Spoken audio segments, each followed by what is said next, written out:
যেতিয়া চৰকাৰ গঠন কৰিব ফাৰ্ষ্ট প্ৰায়ৰিটি লুৰিণজ্যোতি গগৈ এখন চৰকাৰ জানো বিয়াখন ফাৰ্ষ্ট প্ৰায়ৰিটি হ'ব? চাওক, যোৱাকালি যিখন মিটিং হৈছিলে সেই মিটিংখনৰ উদ্দেশ্য আছিলে বিয়াৰ দিন বাৰ ঠিক কৰা।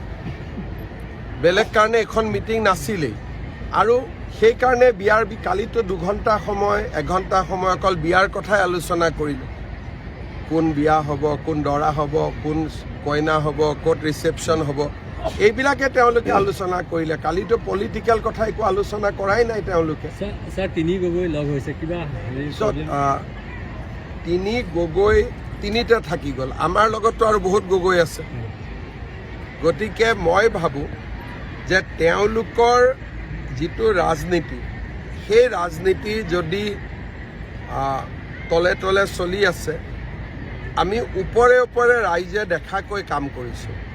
আৰু সেইকাৰণে অজস্ৰ ৰাইজৰ আশীৰ্বাদ আমাৰ লগত আছে। ইলেকশ্যনততো কোনো কণ্টেষ্টে নহয়, ওচৰলৈকেও নাহে। তিনি গগৈ সপোন পূৰণ নহ'ব নেকি? নিজে নিজে হাৰি থাকিব নেকি?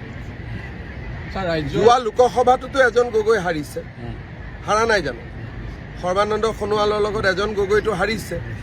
বাকী গগৈ সকলো হাৰি থাকিব, কিন্তু আমাৰ তৰংগ গগৈ, আমাৰ গগৈবিলাক জিকি থাকিব। চক্ৰ গগৈ, তৰংগ গগৈ, আমাৰ গগৈসকল জিকি থাকিব।